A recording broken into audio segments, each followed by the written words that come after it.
A paz do Senhor, meu querido irmão, minha querida irmã, uma alegria chegar até você para mais um podcast do EBD em síntese.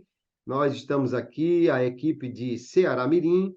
Eu sou o pastor Kleber Maia, aqui o pastor Abdênigo Xavier, nosso supervisor do campo, e uma alegria podermos trazer até você comentários, subsídios para a lição de número 4, que vai falar sobre a fé cristã e o conhecimento científico dentro desse quarto trimestre de 2023. E estamos aqui para essa aula, esse subsídio. Lembrar você que o podcast EBD em Síntese é uma iniciativa do DENEC, e nós aqui cooperamos e louvamos a Deus por essa oportunidade de poder chegar até você, professor ou aluno da classe de jovens, buscando mais subsídios, mais conhecimento para a sua aula da EBD no próximo domingo.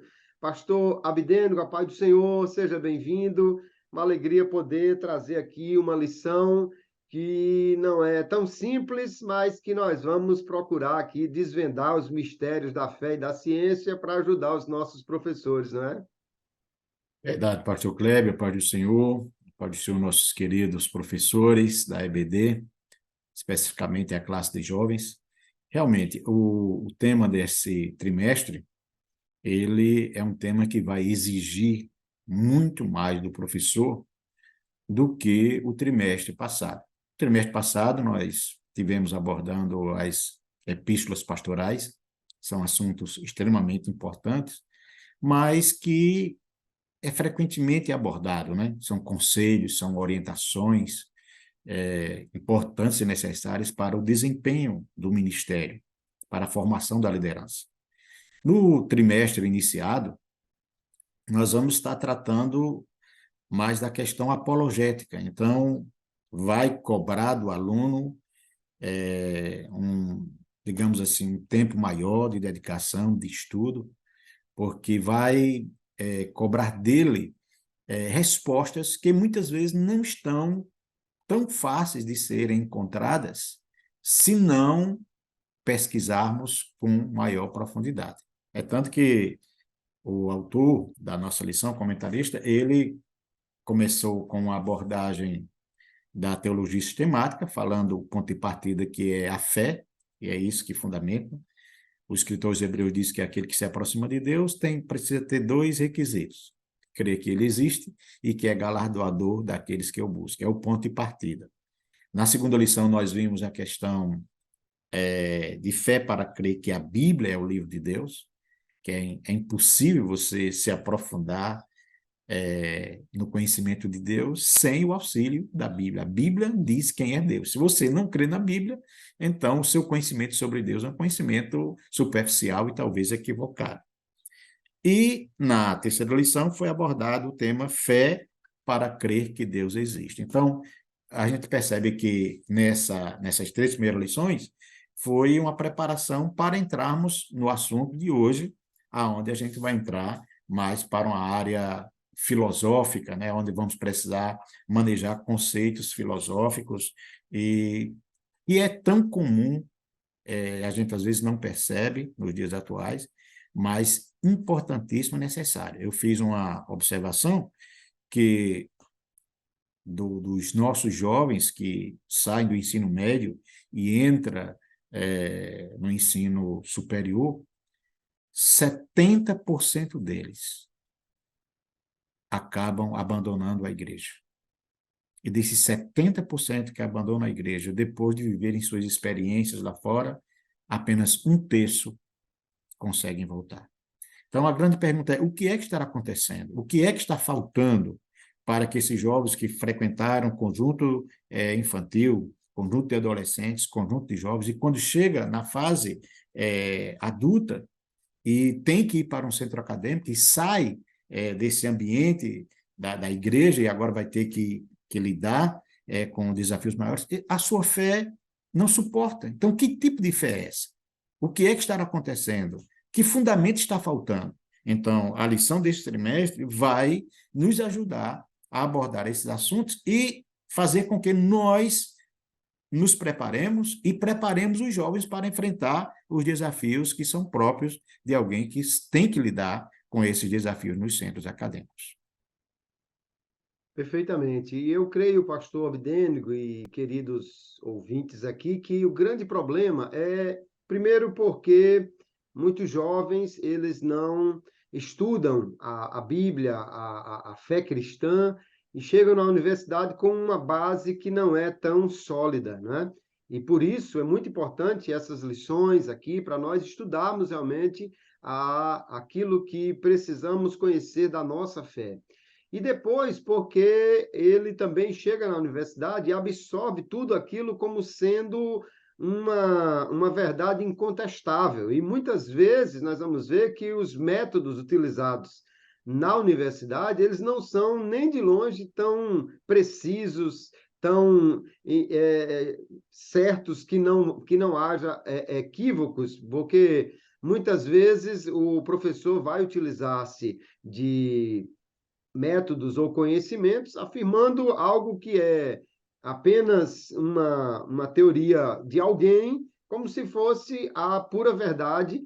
É um exemplo claro a questão do evolucionismo, né? Que não tem provas científicas de nada, mas é apresentado como se fosse uma verdade absoluta. Mas a nossa introdução da lição já é exatamente sobre essa questão de oposição entre fé e ciência, ou eu diria fé e o conhecimento. Muita gente pensa que o conhecimento é algo que se opõe à fé, mas nós entendemos que basta olhar um pouco a história do cristianismo para ver que isso não é uma verdade, porque o cristianismo primeiro foi o fundador das grandes universidades do mundo, né?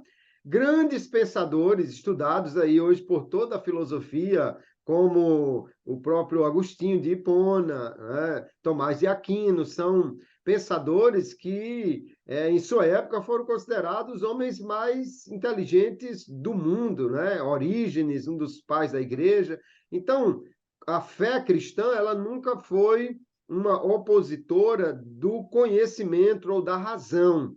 Porém, nós vamos ver que isso é colocado em choque a partir exatamente de um ponto da história, e muitas vezes o que existe é aquela ideia de que a ciência contraria a Bíblia ou vice-versa, quando, na realidade, nós podemos entender a diferença entre o tipo de conhecimento que a Bíblia traz e o tipo de conhecimento que muitas vezes o método científico busca, mas já podemos começar ajudando os nossos professores a entender que fé e razão não são coisas excludentes que se anulam, elas podem e devem caminhar juntas, desde que a fé não seja engolida pela razão, não é, pastor?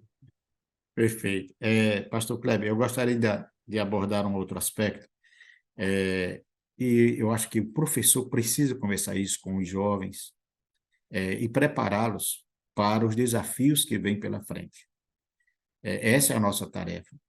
Quando se chega num centro acadêmico, qual é a grande questão? É que eles serão expostos a uma gama de conhecimentos sistematizados, seja na área do humanismo, seja na área do racionalismo, seja na área do ateísmo, que todos têm uma mesma origem.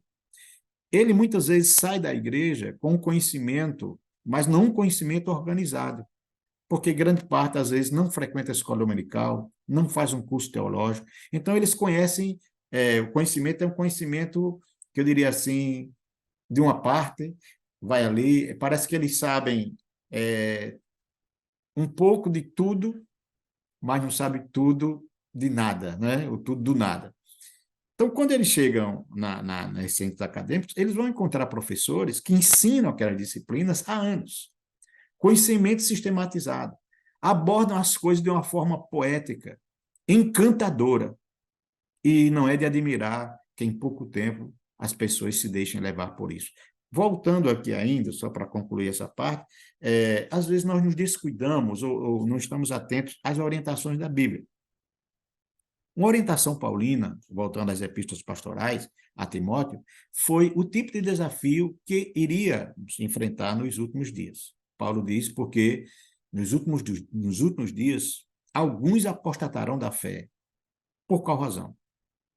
Por darem ouvidos a doutrinas de demônios, a espíritos enganadores. Então, o grande desafio da igreja do século XXI, principalmente no Ocidente, é no campo ideológico. Então, nós precisamos voltar a fazer aquilo que as escolas gregas faziam com os seus alunos. Entre as matérias elementares de toda a escola estava a retórica. O que era retórica? Você ensinava as pessoas a pensar, ensinava as pessoas a responder, ensinava as pessoas a questionar. Então, nós precisamos desenvolver nos nossos alunos essa capacidade. Pergunte, discorde, contra-argumente, porque é isso que você vai ter que enfrentar no centro acadêmico. E a gente precisa saber o que é uma verdade e o que é uma teoria. Verdades é algo incontestável, é algo provado. Teoria, como o senhor bem falou, o que é uma teoria? É apenas um pensamento, uma ideia que alguém teve, mas que não pode ser comprovado cientificamente. E às vezes alguém traz para nós uma teoria como se ela, uma tese, como se ela fosse uma verdade inquestionável.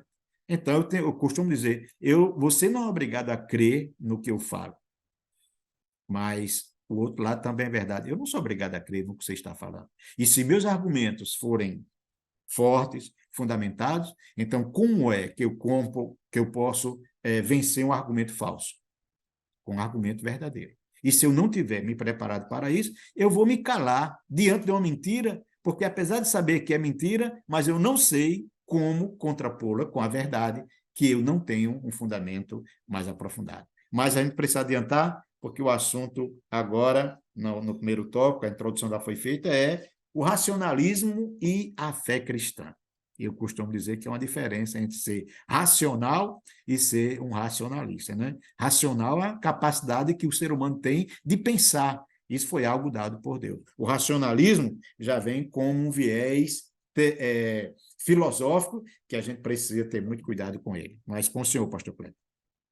É verdade, pastor Bidênico. Antes da gente prosseguir com o racionalismo, eu queria já sugerir aqui ao professor de jovens e ao jovem que está nos assistindo aqui alguns livros que são importantíssimos para que ele possa entender melhor a sua fé e, ao mesmo tempo, ver que ela pode ser defendida, enquanto que muitas tidas verdades da ciência, ela não tem, de fato, uma certeza. Eu quero sugerir Em Defesa da Fé, do Lee Strobel, e Fundamentos Inabaláveis, do Norman Geisel. Você vai encontrar esses livros aí e, com certeza, você vai ser muito auxiliado. O Fundamentos Inabaláveis foi escrito exatamente para orientar os jovens que vão para a universidade.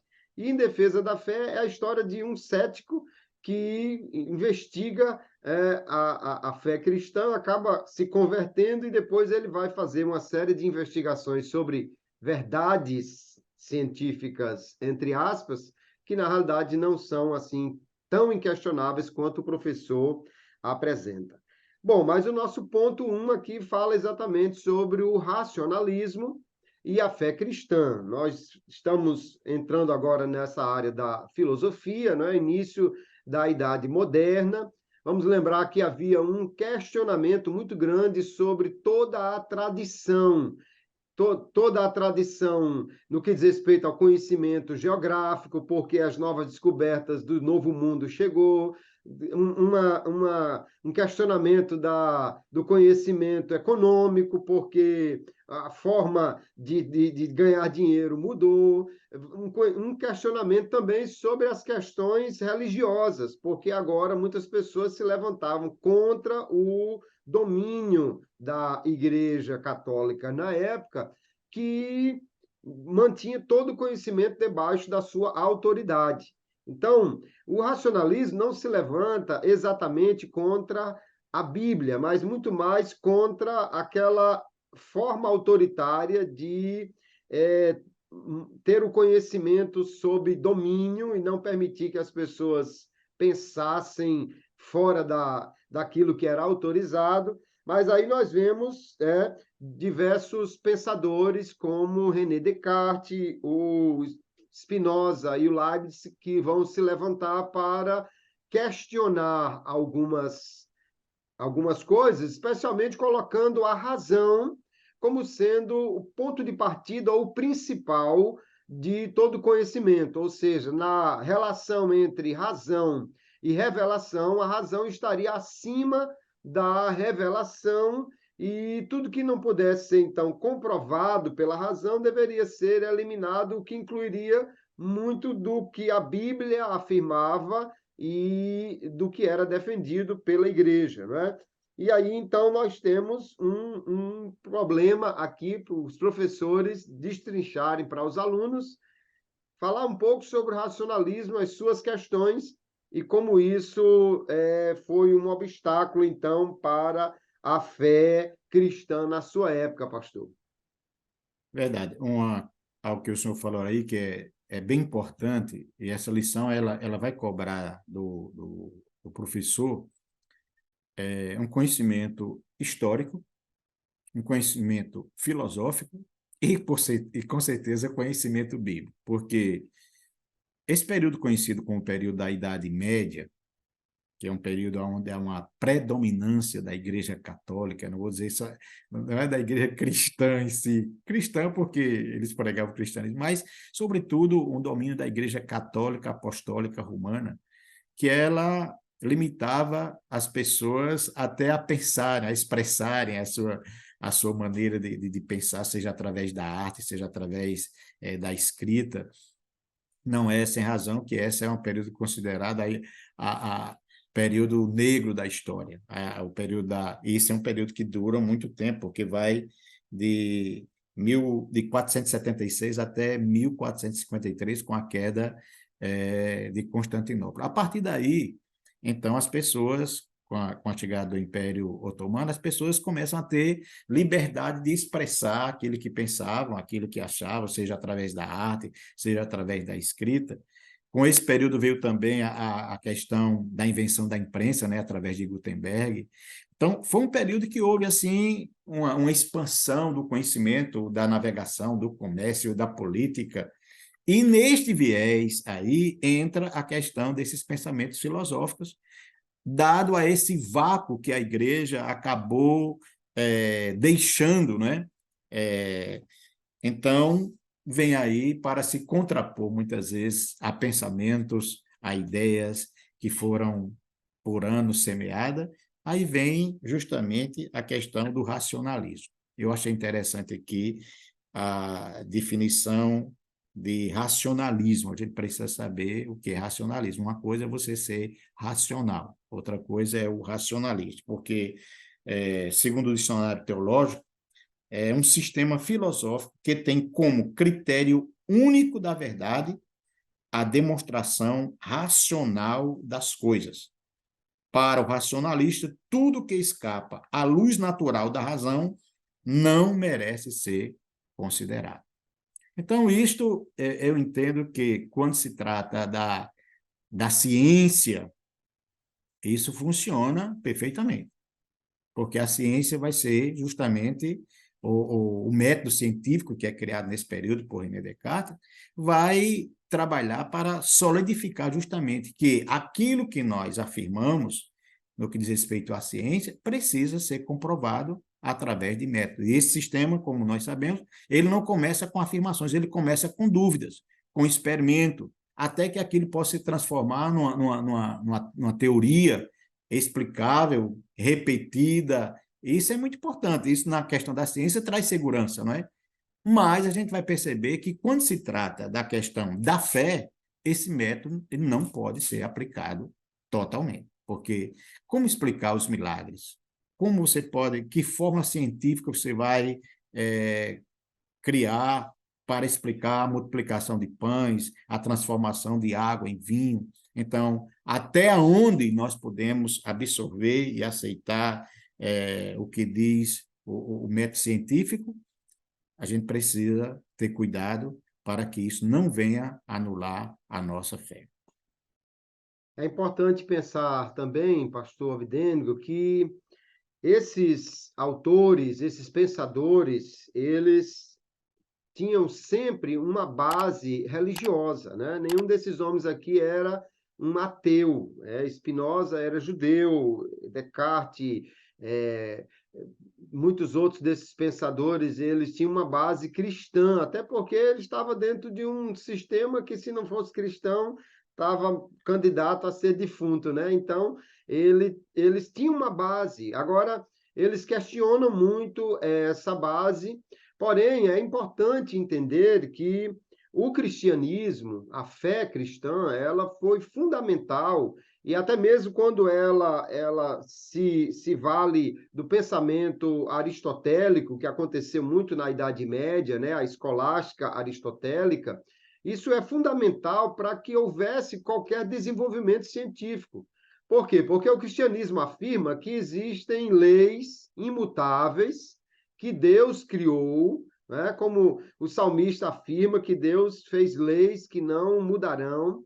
Então, é com base nesse entendimento de que existe um universo com leis fixas que a ciência pode existir. Se, por exemplo, o hinduísmo tivesse dominado o mundo na filosofia, uma vez que o hinduísmo diz que tudo é ilusão, tudo é a emanação dos seus deuses, né? O pensamento hindu está mais para a Matrix do que para a realidade que nós vivemos. Então, não existiria nenhuma investigação científica. Como é que você vai investigar uma ilusão?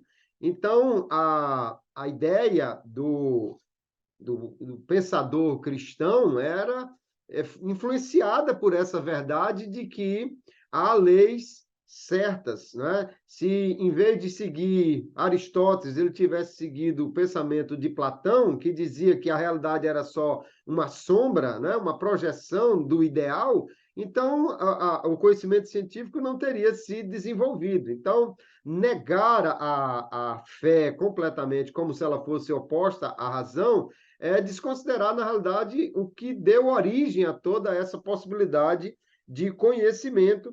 E nós vamos ver que Deus, quando criou o ser humano, deu razão, deu conhecimento. Aliás, Adão era um sujeito de uma mente extraordinária. O nosso comentarista faz menção aí da sua capacidade de dar nomes a todos os animais, e certamente não foi aleatório, mas tinha a ver com o que ele observava em cada um daqueles animais. E, considerada a quantidade de animais que existe no mundo, vamos entender que a mente e a memória de Adão era uma coisa realmente extraordinária. Então, nós vamos ver que o homem, ele não foi proibido nunca de pensar. Agora, o que nós precisamos entender é que a revelação de Deus, ela está acima da razão, e a razão não, ou o método científico, ele não é apropriado para todo tipo de investigação, como nós vamos ver aí nos pontos adiante. Então, é importante que o nosso professor, o nosso aluno entenda que a Bíblia não se opõe ao conhecimento, e nem a fé cristã é contrária à ciência por si mesma, porque, na realidade, o que a Bíblia afirma sobre Deus é a base que os cientistas também começaram a investigar todas as coisas, e nós, partindo desse ponto, podemos, então, entender que precisamos usar a razão para defender a nossa fé, para conhecer melhor a nossa fé e até para questionar também os pensamentos que alguém coloca como sendo verdades absolutas e muitas vezes não são, né? Perfeitamente. Ressaltando aqui essa questão que tem sido bem discutida aqui, quando se trata da questão do racionalismo, que a gente precisa em dúvida. É a partir de dúvidas. A vida cristã começa com a afirmação que é a fé. Por isso, nesse aspecto aí, há esse impasse. Eu não tenho que duvidar primeiro de Deus para depois descobrir que ele existe. Eu tenho que crer que ele existe para conhecer. Nesse ponto aí, é que a gente precisa ter cuidado e expor, porque eu costumo dizer, Deus não precisa que eu creia que ele existe para ele continuar existindo. Se eu acreditar que Deus existe, ele vai existir. E se eu desacreditasse que Deus existia, ele ia continuar existindo. Agora, eu é que preciso crer que ele existe para continuar existindo. Então, o ponto de partida do evangelho não é a dúvida, é a fé. O ponto de partida do racionalismo é a dúvida. Então, no que diz respeito às questões bíblicas, a questão da fé, do conhecimento de Deus, eles são antagônicos, são opostos. Agora, a busca pelo conhecimento, os questionamentos no que diz respeito à ciência, aquilo que não está plenamente esclarecido, então é isso que incentiva a pesquisa. Eu acho que todo cristão inteligente, ele deve pesquisar, ele não pode simplesmente ouvir algo que não existe uma confirmação e simplesmente abraçar aquilo como se fosse uma verdade, simplesmente porque alguém está dizendo. Eu acho que é o que acontece hoje nas redes sociais. O pessoal acaba levando essa mesma cultura. Não, eu estou afirmando isso porque eu vi na internet. Não, porque eu li em determinado lugar. Eles não procuram saber a fonte, não procuram saber quem foi que disse, não procuram saber se aquilo foi realmente comprovado, se não é uma fake news, e muitas vezes eles estão certos de uma coisa que está totalmente errada. Então, no que diz respeito esse assunto, voltando aqui ao título da lição, a fé cristã e o conhecimento científico não são antagônicos, não estão em guerra um contra o outro. A verdadeira ciência vai sempre confirmando aquilo que a Bíblia já havia falado anteriormente. É verdade. E é sempre bom destacar que a fé cristã, ela não é uma fé cega, não é uma fé irracional. Nós partimos já do conhecimento que o livro de Gênesis apresenta de que Deus criou. Então, ele não vai tentar provar que Deus existe. Porém, quando nós, além de toda a comprovação que existe, as razões filosóficas da existência de Deus, e o professor pode pesquisar sobre isso, existem diversas defesas filosóficas, mas de uma forma muito simples, nós vemos que, ao olhar um mundo tão bem criado, tão complexo, e ver como tudo isso funciona e surgiu, não tem como você imaginar que isso surgiu do nada ou que isso surgiu de uma matéria inorgânica ou orgânica, mas uma matéria inicialmente sem vida e principalmente sem qualquer inteligência. Um universo tão bem criado exige uma mente que o projetou e executou o projeto. Então, o que nega a existência de Deus tem mais dificuldade para provar como as coisas surgiram sem um ser pessoal e inteligente por trás, do que o crente entender que um Deus todo-poderoso, pessoal, inteligente, que é exatamente o Deus que a Bíblia apresenta, criou todas as coisas. E aí nós vamos para o ponto 2 da lição, que fala da importância da ciência, mas ao mesmo tempo mostrando que o método científico ele é limitado e que, portanto, não tem como dar todas as respostas que o homem precisa. Porém, a observação e a razão podem ser utilizadas, inclusive, para comprovar muitas coisas da nossa fé, como acabamos de fazer. E eu quero recomendar também que o professor, se puder, compre os livros de Francis Schaeffer, né? A chamada trilogia de Schaeffer, que vão ajudar bastante. O Deus que se revela, a morte da razão, o Deus que intervém, que são livros muito importantes para você poder pensar e também contrapor o pensamento que na universidade se apresenta, porque a ciência é importante, pastor, mas o método científico tem as suas limitações, não dá para buscar todo tipo de resposta através do método científico, não é? Perfeito. Pastor Kleber, eu vejo como uma contribuição muito importante essa indicação de livros. Porque é claro que num momento tão curto como esse, que você tem que abordar várias coisas ao mesmo tempo, é totalmente possível que nós possamos oferecer tudo que o professor está querendo. Agora, o professor, ele precisa ter interesse naquilo que está fazendo, né? Ele pode viver a vida inteira numa superficialidade e como é terrível hoje você estar na frente de uma classe tratando de um assunto que nem você estudou para isso. Isso é altamente desestimulante. Então, o professor precisa investir no seu ministério e adquirir as ferramentas, e essas ferramentas que estão sendo indicadas são de apologistas, homens que estudaram com afinco assuntos que eram debatidos e são debatidos em centros acadêmicos. Então, quando a gente para estudar, homens como Norman Geisler, tem Joseph McDowell, né?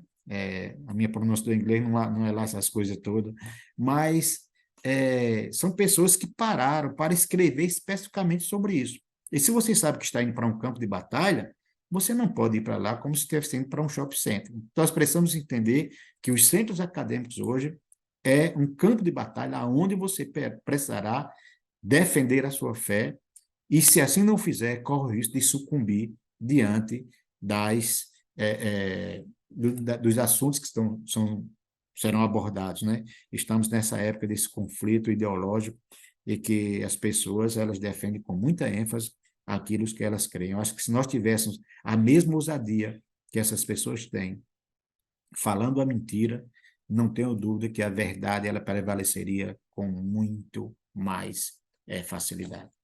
Agora, quando falta conhecimento, nos tornamos tímidos de abordar e nos calamos, porque argumentos só se vence com argumentos. Nesse ponto aqui, é interessante, porque já foi falado, a ciência é importante e necessária, mas ela nunca vai oferecer resposta para tudo. Eu lembro agora do livro Não Tenho Fé Suficiente para Ser Ateu. E muito diante de algumas afirmações que os ateístas afirmam, parece que eles têm muito mais fé, precisa ter muito mais fé para crer no que eles estão dizendo do que aqueles que resolvem acreditar nas escrituras sagradas.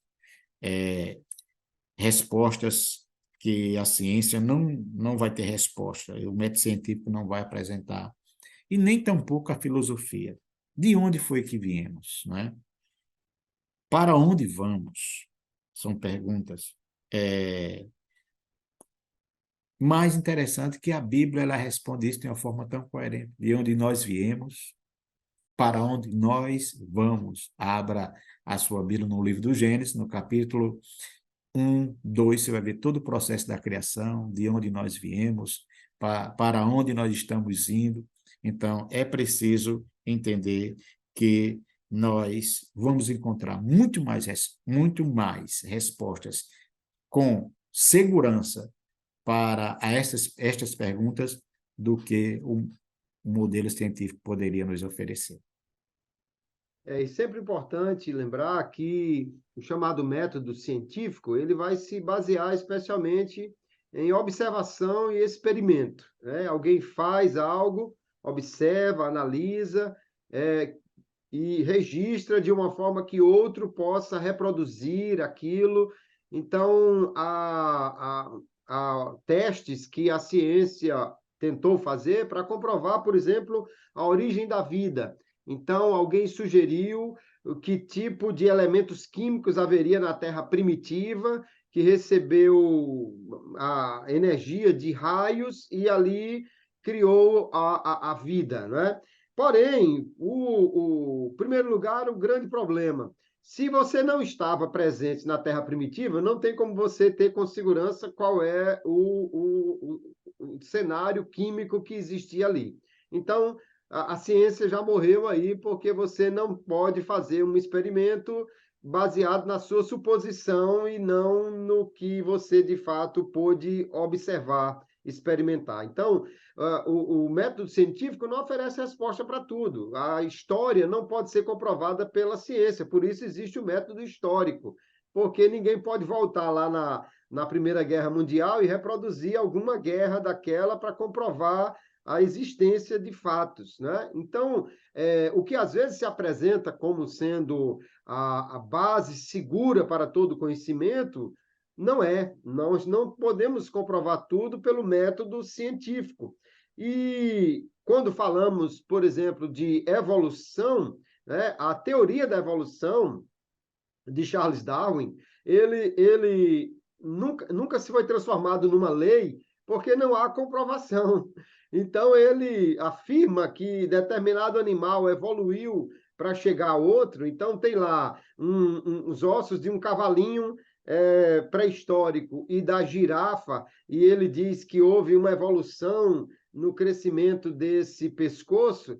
Mas o problema é que não existem ossos de nenhum dos cavalinhos intermediários com pescoço mais longo. Mas ele cria, ao lançar há mais de 100 anos atrás essa sua teoria, ele cria que era uma questão de tempo que se descobriria esses ossos. Mas depois de tanto tempo pesquisando, nada foi encontrado, por isso que não passa de uma teoria. Veja que, então, o que é ensinado como sendo uma verdade, na realidade, não passa nem no critério do método científico, porque nem houve observação, nem experimento, não há comprovação disso, mas é ensinado como sendo uma verdade contrária à criação, que é a ideia bíblica de onde surgiu todas as coisas, que, na realidade, é muito mais coerente do que a teoria da evolução, conforme foi apresentado no trabalho de Charles Darwin. Então, nós não somos contra o método científico, mas precisamos entender a limitação desse método e a necessidade de muitos outros métodos para poder trazer respostas àquilo que a vida nos pede, né? E a palavra de Deus é para nós uma fonte segura de informação, porque ela fala de um Deus que é poderoso o suficiente para criar todas essas coisas, e há razões para nós entendermos que existe um Deus assim, além daquilo que experimentamos pela observação que fazemos da natureza, e a própria Bíblia diz que a natureza é uma testemunha de Deus, ela é uma forma do homem conhecer um pouco sobre Deus. Então, não desprezamos a ciência, mas precisamos entender a sua limitação, não é, pastor? Porque senão nós vamos ficar com dificuldades. Verdade, pastor Kleber. Eu volto aqui a lembrar uma coisa. Quando a gente vai escutar uma pessoa, já que estamos falando aqui de apologia, de defesa da fé, uma das orientações que a gente entende, primeiro, escute o que a pessoa está falando. Não interrompa, deixe ela fazer a abordagem, porque na própria abordagem que a pessoa estará fazendo, você vai encontrar a porta de entrada para que você exponha a verdade que você crê. Quando falamos, por exemplo, da doutrina, ou melhor, da teoria de Darwin, né? Essa teoria da evolução. O ponto de partida está justamente no início. O senhor bem falou. O que é isso? É uma teoria. E o que é uma teoria? A definição de teoria é muito importante e ela já coloca por terra toda essa ênfase que se dá a uma teoria como se fosse uma verdade absoluta e inquestionável. Porque a definição de teoria é conhecimento especulativo, metódico e organizado de caráter hipotético e sintético. Você veja aí que às vezes as pessoas se firmam numa teoria como se fosse uma rocha. E, na realidade, teoria não passa de conhecimento especulativo, metódico e organizado de caráter hipotético. Então, trate teoria como teoria e trate fé como fé. Então, eu prefiro, como cristão, acreditar no que a Bíblia diz, até porque o que a Bíblia afirma, você pode comprovar através da história que grandes afirmações que a Bíblia diz, elas continuam acontecendo, continuam fazendo parte do cotidiano, e tem muito mais fundamento, e é muito mais lógico Não é nem questão de fé, é lógico, você crê que Deus criou todos esses animais como eles são, do que imaginar que as coisas surgiram a partir de uma célula, de uma ameba, não sei de que. Parece que é como disse o escritor, eu não tenho fé suficiente para ser ateu. Voltando aqui à questão do tópico 2 ainda, estamos falando sobre a ciência e sua importância, buscando resposta, mas a gente precisa lembrar que a ciência, ela pode e tem sido usada ao longo da história, tanto de forma benéfica, porque a ciência é o conhecimento, o método científico é parte dele. Então, esse conhecimento, que é a ciência, dependendo de quem está buscando esse conhecimento, ele pode ser utilizado tanto para o bem quanto para o mal. Na carta de Paulo aos Coríntios, no capítulo 8, inclusive, está na nossa lição, aí, ele vai falar de pessoas que fizeram uso do conhecimento para se afastarem de Deus, para se ensoberbecerem e para tentar provar, através do seu conhecimento, a inexistência de Deus. Já outras pessoas, elas entendem que o conhecimento trouxe para elas uma revelação muito maior daquilo que Deus é. Como acontece no livro dos Salmos. O salmista, quando eu olho para os céus, né? Obra das tuas mãos, eu olho para mim, quem sou eu? Quem somos nós? O salmista diz, os céus manifestam a glória de Deus e o firmamento anuncia as obras de suas mãos. Quer dizer, ele vai adquirindo um conhecimento e utiliza esse conhecimento que tem para fortalecer ainda mais a sua fé, a sua esperança. Outros, no entanto, entram por outro caminho e muitas vezes transformam aquilo que seria remédio em drogas destrutíveis, né? É o conhecimento científico? Mas o cara simplesmente utiliza aquilo para produzir o mal, para produzir destruição, para produzir o caos. Então, a questão não está no conhecimento, mas o que fazemos do conhecimento que temos. É verdade. E é muito importante a gente diferenciar o conhecimento que a Bíblia traz, a revelação da Bíblia, da mitologia, porque a Bíblia ela não é um livro mitológico, né? Alguém diz que existe mito na Bíblia, e eu gosto de uma frase do escritor C.S. Lewis, que ele diz que leu o Novo Testamento e não encontrou nada de mito lá.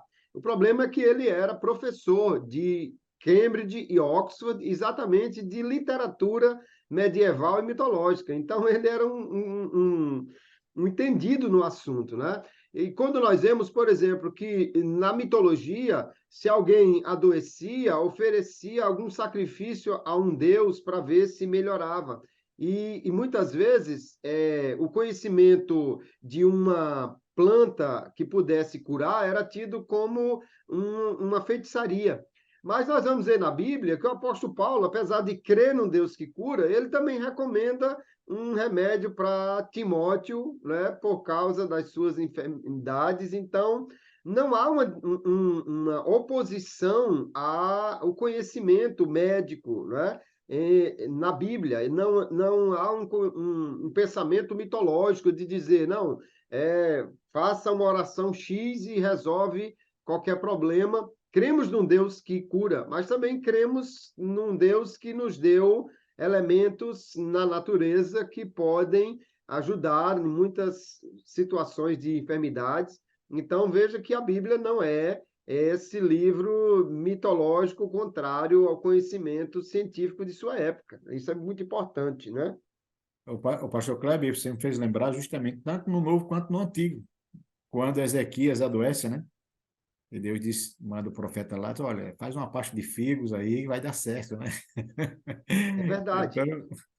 Então, essa questão da ciência, nós não somos, como diz aqui o crente, reconhece a importância que a ciência tem. Nós não somos contra a ciência, nós da verdadeira ciência, e também não podemos espiritualizar tudo. Existem coisas que podem ser resolvidas com um comprimido, é verdade, outras podem ser resolvidas com uma injeção, outro pode ser resolvido com a visita ao médico, ao urologista, né? E aí tem muita gente que diz, não, não vou, porque se Deus quiser, Deus me cura. Isso é ignorância. Na realidade, Deus deixou, levantou essas pessoas. Eu não sei porque quando Paulo se refere a Lucas, ele chama de Lucas o médico amado. Me dá a impressão de que em algum momento da sua vida, Lucas foi muito útil a Paulo no que diz respeito aos aspectos físicos da sua vida, visto que ele já não era mais um adolescente, já tinha suas limitações.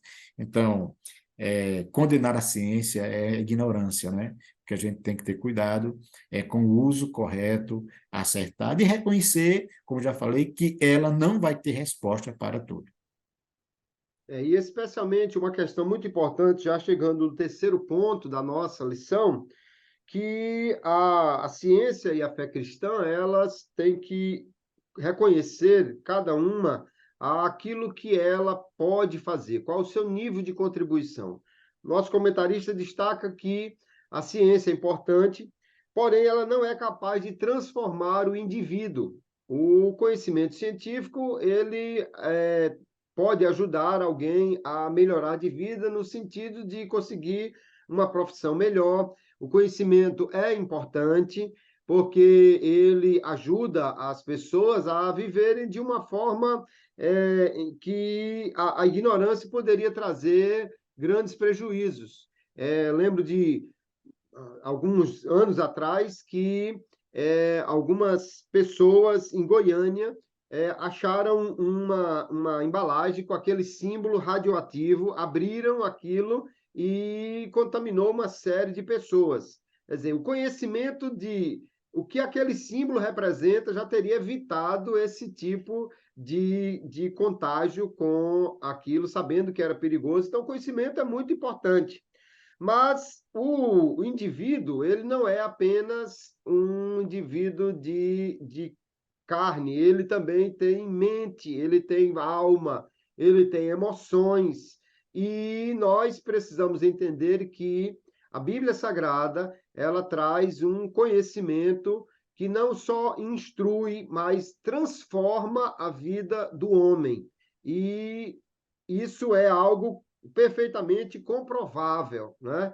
Diz que numa universidade ou um doutor confrontou o zelador que era crente e disse: vamos para um debate e vou mostrar que o ateísmo é superior ao cristianismo. E aquele irmão, muito simples, mas na hora recebeu ali certamente uma direção de Deus e disse: tudo bem, doutor, o senhor faz o seguinte, o senhor leva duas testemunhas cujas vidas foram transformadas pelo ateísmo, eu vou levar duas testemunhas cujas vidas foram transformadas pelo cristianismo e a gente faz o debate e dizem que até hoje está para acontecer esse debate, porque o cristianismo de fato transforma a vida de muitas pessoas, e isso não é mito, isso é fato real, e qualquer igreja você pergunte quem era uma pessoa ou que estava às portas da morte, ou que estava no crime, ou que estava na droga, e que o Senhor o transformou através da fé que vem pela palavra, e você vai ver que o cristianismo realmente transforma vidas. A ciência pode salvar vidas, mas a alma humana não pode ser transformada pela ciência. Porém, nós temos aí um Deus que pode transformar, pode salvar e também nos ajuda, nos ensina a vivermos nessa vida de forma mais coerente. Então, não podemos ter aí cristianismo e ciência como rivais, porém, entender o campo de contribuição de cada um para a vida das pessoas.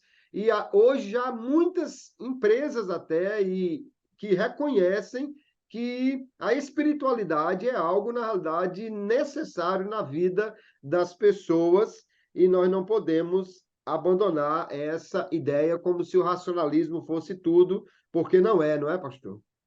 Não é. Como o senhor já falou, estamos marchando aqui para a conclusão, mas é preciso ter isso em mente, bem claro, que cristianismo e ciência não são rivais. Lembrando que, como foi falado, o mundo científico deve muito ao cristianismo. Foram homens que se preocuparam com a expansão do conhecimento científico, se preocuparam em criar universidades para que as pessoas tivessem conhecimento e saíssem desse período de trevas, porque a ignorância é comparada na Bíblia a trevas, a escuridão. Então, às vezes, você tem boas intenções, mas falta-lhe conhecimento. Eu lembro-me de um homem muito temente a Deus, homem santo. E um dia, o pastor da sua igreja foi lhe fazer uma visita. E, ao chegar na casa, perguntou por ele, a esposa respondeu, pastor, ele está no quintal. Se o senhor quiser, pode ir até onde ele está. E o pastor entrou e, quando chegou, o encontrou em cima, deitado, olhando para as nuvens. E o pastor estranhou e ele interrompeu seu período de observação e se voltou para o pastor e o pastor disse, Pai do Senhor, meu irmão, Pai do Senhor. Ele disse, pastor, eu não fui lhe atender porque eu estou aqui numa missão. Eu estou com um problema na vista e eu li na Bíblia que aqueles que olham para as nuvens nunca cegará. Então eu estou aqui aproveitando esse momento porque, quem sabe, Jesus não me cura, né? As intenções eram as melhores possíveis, mas a ignorância não o ajudava naquele aspecto. E esses fatos e outros mais têm contribuído para que, apesar das boas intenções, muitas pessoas padeçam por falta de conhecimento. Então, cristianismo e ciência não são rivais. Tem pessoas que dizem, eu não tomo remédio, meu remédio é a Bíblia.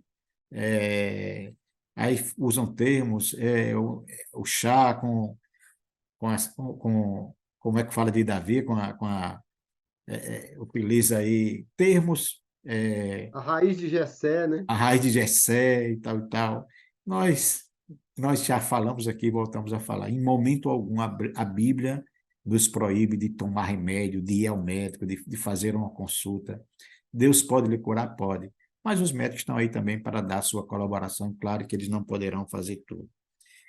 Pois bem, pastor Kleber, estamos aí nos momentos finais e o senhor pode fazer aí as considerações e daqui a pouco a gente conclui também em nome de Jesus. Muito bem, eu quero apenas trazer um último comentário aqui, antes que possamos trazer a nossa palavra final. A revista vai trazer aí no último ponto que a Bíblia não é um compêndio científico. Isso é muito importante de entender que tipo de literatura é a Bíblia, porque às vezes alguém olha a Bíblia e quer tomar a Bíblia como sendo, apresentando erros pelo fato de ela, por exemplo, não ser muito precisa em números. Mas a Bíblia não é um compêndio científico.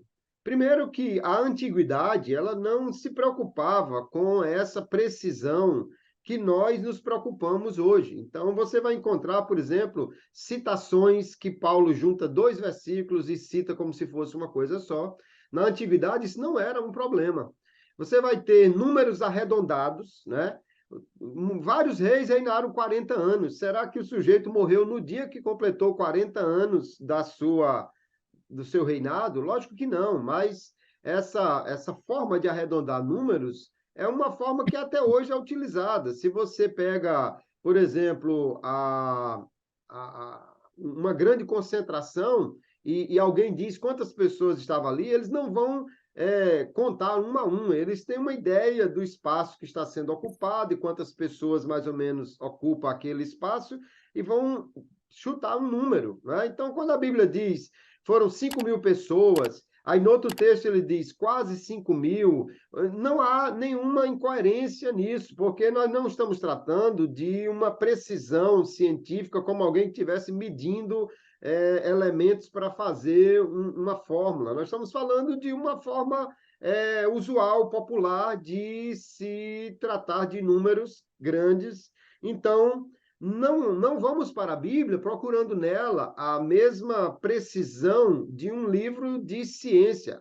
A grande questão da Bíblia é a verdade de como Deus criou o homem se afastou de Deus e agora Deus providenciou um meio de ter uma reconciliação com o homem por meio da fé em Cristo. Essa é a grande história da Bíblia. O restante é uma moldura para a gente entender tudo o que Deus está fazendo nesse processo.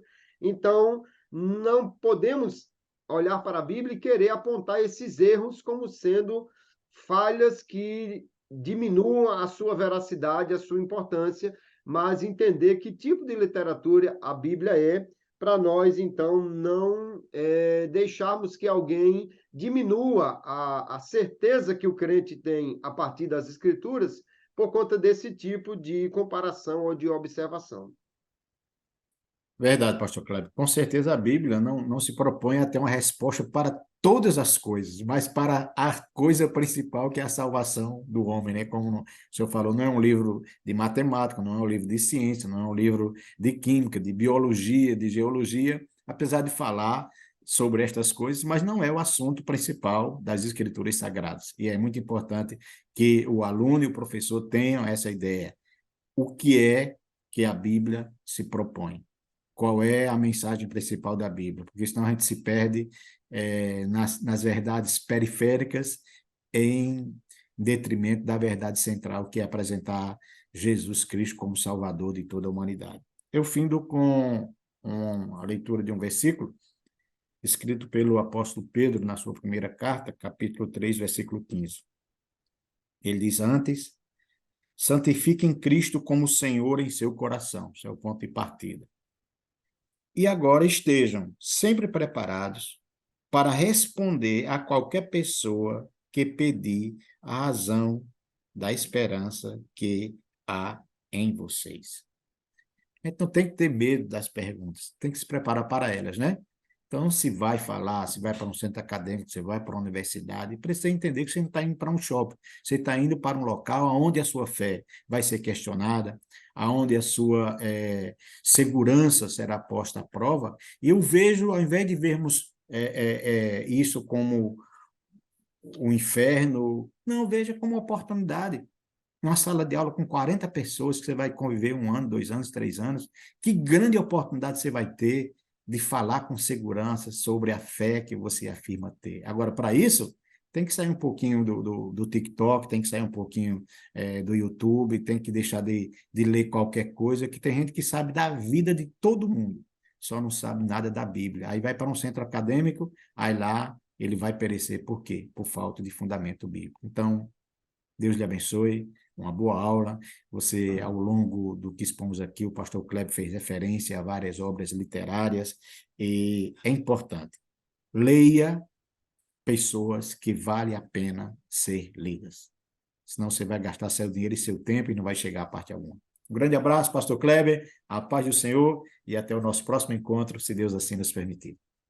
Amém. Eu quero deixar também um texto aqui, 2 de Pedro 3, o verso 18, depois de dizer no verso 17 que eles não deveriam ser arrastados pelo erro dos falsos mestres, Paulo diz: pelo contrário, cresçam na graça e no conhecimento de nosso Senhor e Salvador Jesus Cristo, a ele seja a glória, tanto agora como no dia eterno. Então, glória a Deus por tudo, e Deus abençoe a você, professor, aluno da classe de jovens. Pastor Abdene, sempre uma alegria, um aprendizado estarmos juntos aqui, e Deus continue abençoando a sua vida e de todos os professores da EBD, todos os irmãos do DENEC, e até a nossa próxima lição em que nos encontraremos aqui, se Deus quiser. Fiquem todos na paz do Senhor. Um grande abraço, pastor Kleber, paz do Senhor.